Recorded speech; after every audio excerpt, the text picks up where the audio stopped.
For any mother out there who feels like they are just failing and that they should be able to handle this all and that they feel guilty for having any sort of negative feeling about what it takes to be a mother in this day and age, you are not alone and you don't need to be carrying all of that guilt and shame. Focus instead on replenishing your energy because that's what matters the most. That's what the world actually needs from you the most is your energy. So give it to yourself in whichever ways you can and source it from nature as much as possible. Welcome to Women Awakening. I'm your host, Cynthia James. And this is a space where extraordinary women from around the globe step forward to share their wisdom, their courage, and their dedication to uplifting the well-being of women everywhere.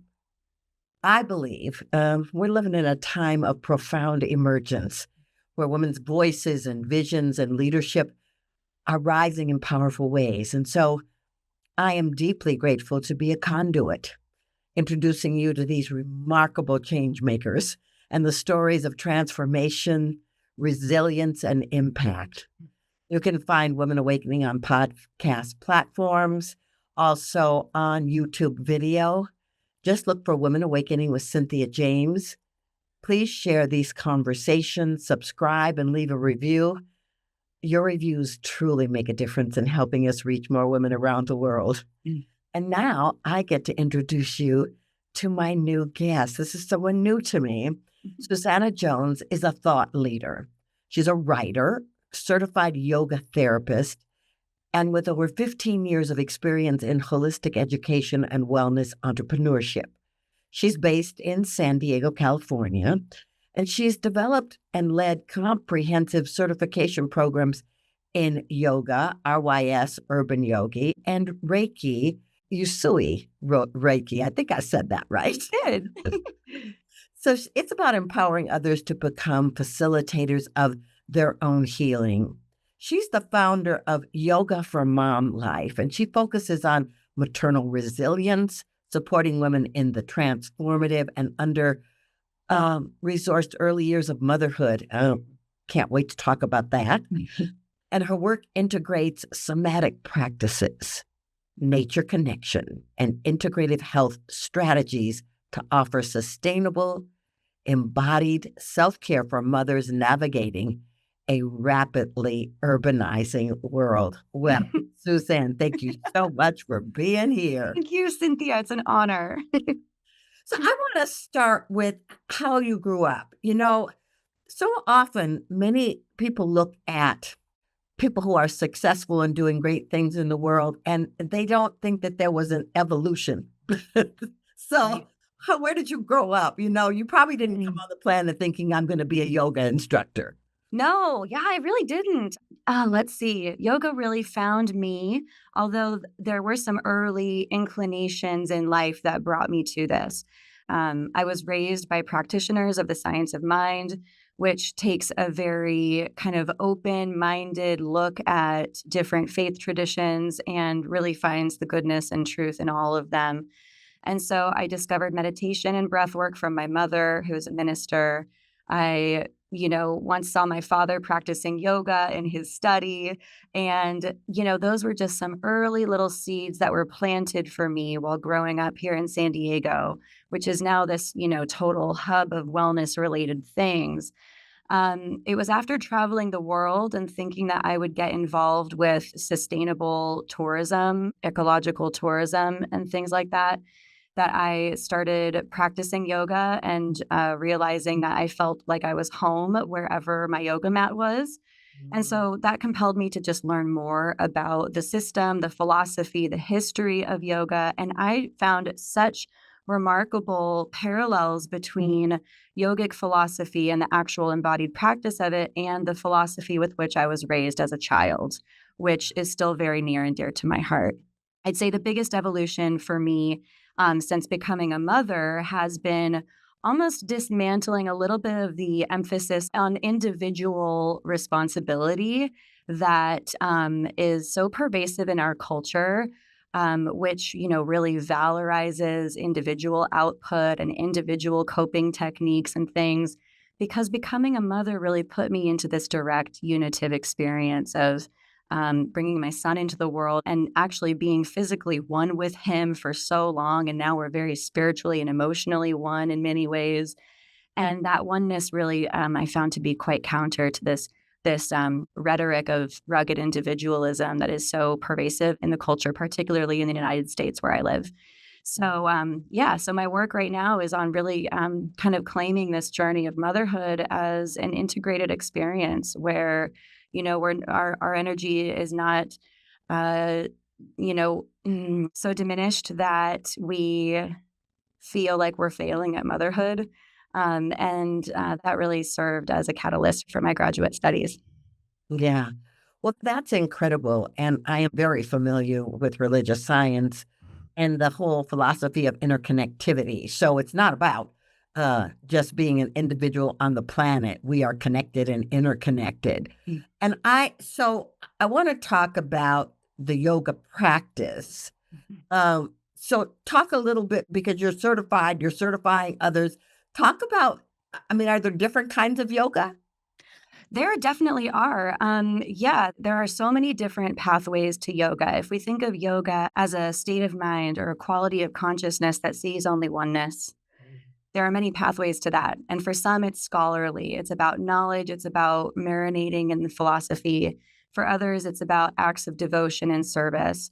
For others, it's about utilizing their body mind system in a certain way that involves postures and breath and meditation, but also, really integrating some ethical standards into one's way of life. And so there are those different pathways to the big Y yoga, I'll say. And then within the postural, kind of using the body mind system that is so popular here in the West, there are many different branches and lineages of that. And I'm happy to say that I'm a multi lineage practitioner. That can be a little bit controversial. But I just, similar to my upbringing in religious science, I find goodness and truth and applicable uses to so many parts of things. And I'm also very intentional about where things come from and to honor their sources. Yeah. Well, I love your mom, and and Thank you. I love, She loves you too. and I love that you have birthed this practice. But I want to talk practically for a moment. Mhm. When you have a baby, it's like 24/7. It's like sleep is like almost non-existent. And so, what do you say to these mothers who feel overwhelmed? About the importance of even just a little bit of yoga practice that can help them get centered and take care of themselves. Yes. Whew. That was my core question for about 2 solid years after the birth of my son, and it was humbling because I have all these certifications. I help clients through this stuff, and I was like, "How can I not even do this for myself right now?"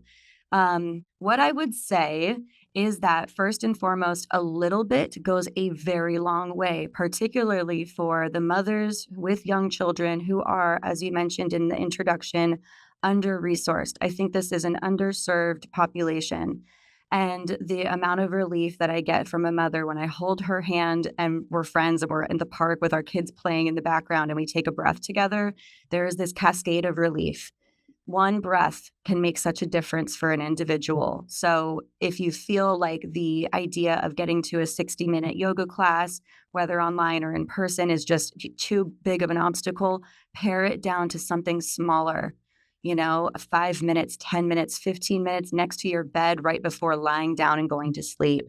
These things can be woven into daily life in a way that does not feel like such a to do list item, which can be daunting, but that can really alleviate some of the mental load and some of the physical strain that we carry from caretaking in an inequitable society for mothers. Yeah. Just to put that out there. No, that's really beautiful. I know, and I want to say this to you ladies, when I travel, you know, you can go online and find yoga practices that can support you if you have to. You can tap into someone like Susanna has that has already got practices that can support you. What you really want to do is find something that works for you and something that's going to like nurture you and support you as you're moving forward. Yes. Okay, I want to talk about this thesis Great. because your thesis, and I'm going to ask you to say the name so I don't mess it up. It explores motherhood as a vital and often overlooked force for collective healing. Talk to me about this thesis and why you wrote. Yes. Okay. So just as, yoga, for instance, is a practice that is so healing because it integrates the power of body, mind, spirit, environment, community, all these things. It forms a whole that is greater than the sum of its parts. And there's healing that happens in that experience of wholeness. Motherhood, I can attest to, and I think mothers would attest to, is also a very unitive experience of bonding. And it brings us right into our relational capacity as women, which I think is a healing balm for a lot of the disconnection that we're faced with, that one could argue is at sort of the root cause of a lot of the issues that we're dealing with ecologically, socioeconomically, and in our own home and family lives. So I worked with the term maternal praxis. Maternal, obviously, relating to motherhood, praxis being applied wisdom. And the wisdom of motherhood comes through the experience of it.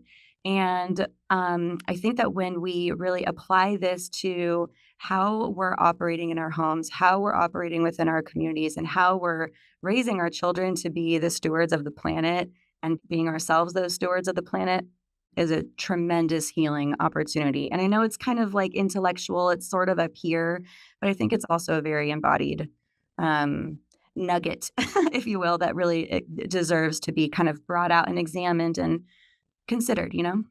I think that's really important. And is that why you created Yoga for Mom Life? Is this part of this process that you've been developing and exploring? Definitely. Most definitely. Particularly, because I found myself at home for the first couple years of my son's life, raising him. This was also at the tail end of a global pandemic, so that gave it its own flavor.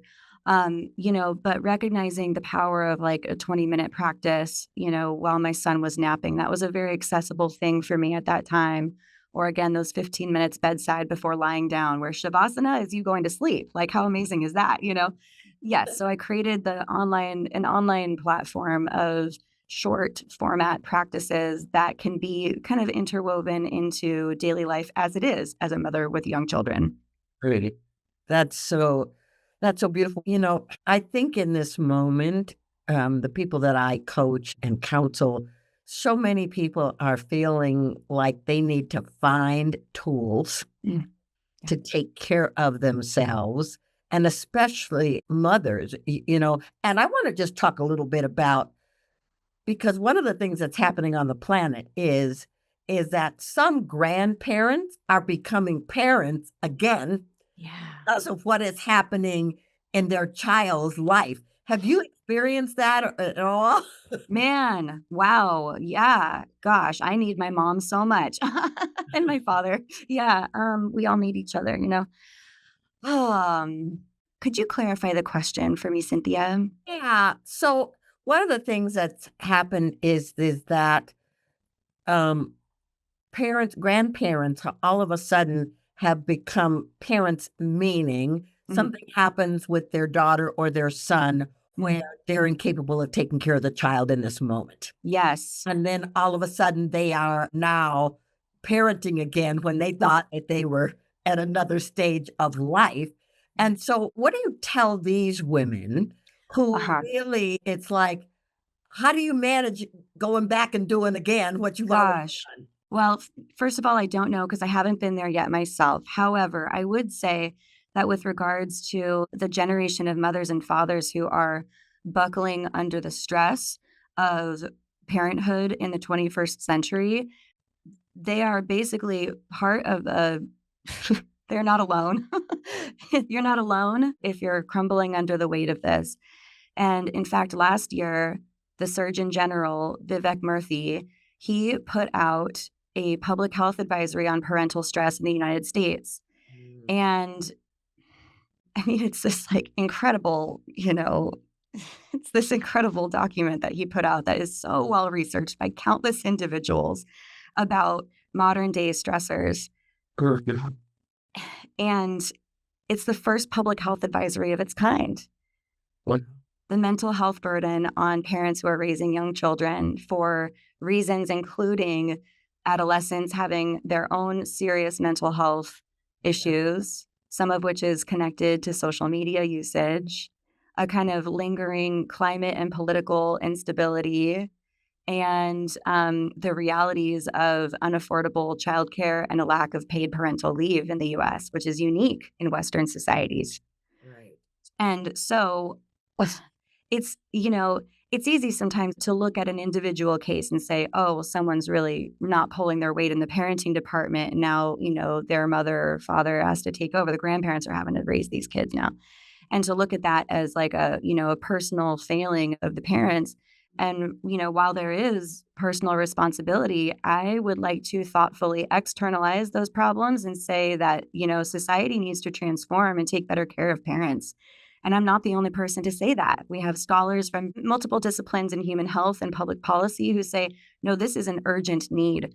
So with regard to the grandparents themselves who are, needing to step in and to be that village and to raise these kids who deserve prompt, responsive care, they're blessed to have grandparents who can do that. And parenthood has changed a bit. Child developmental psychology has more to teach us about raising children. We know more about the developing child's brain than we did when those grandparents were parents the first time. So it's an evolving field. And I think that just really speaks to the interconnection of internal and external forces, if you will, that we have a certain degree of control over, and some things that are out of our grasp and some things that we need to replenish our energy for so that we can change, in the larger societal sense. Well, I'm so glad you said that, and I'm so glad you spoke to this issue because parenting, whether it's your first time out or whether you're reparenting, Mm. it's not for the faint of heart. It requires commitment, engagement, and clarity, and it also requires self-care because you're not taking care of you. How do you really take care of the people you're responsible for? I want to know how people find you. Oh, goodness. Well, people can find me on the internet um, through yogaformomlife.com. That is my website. And I also produce a podcast that is titled Yoga for Mom Life with 15-minute-ish episodes that validate common struggles in early motherhood and then provide some yogic perspective and practical strategies to ameliorate these stressors. And also, I'm on socials. I'm on LinkedIn and on Instagram. My handle is Susana Jones _YT. And my first name is spelled Spanish style, Susana. Awesome. All right. I asked the same last question of everybody who's on my show. This show is called Women Awakening. Mm. What do you think is the most important thing for women awakening in this moment on the planet?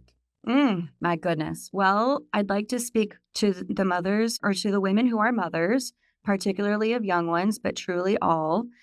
And I think a big part of our awakening right now is about taking some pressure off of ourselves and realizing that we've been under a lot of cultural influences and societal dysfunctions and on top of the natural stressors of becoming mothers and doing this at this point in human history and on the planet.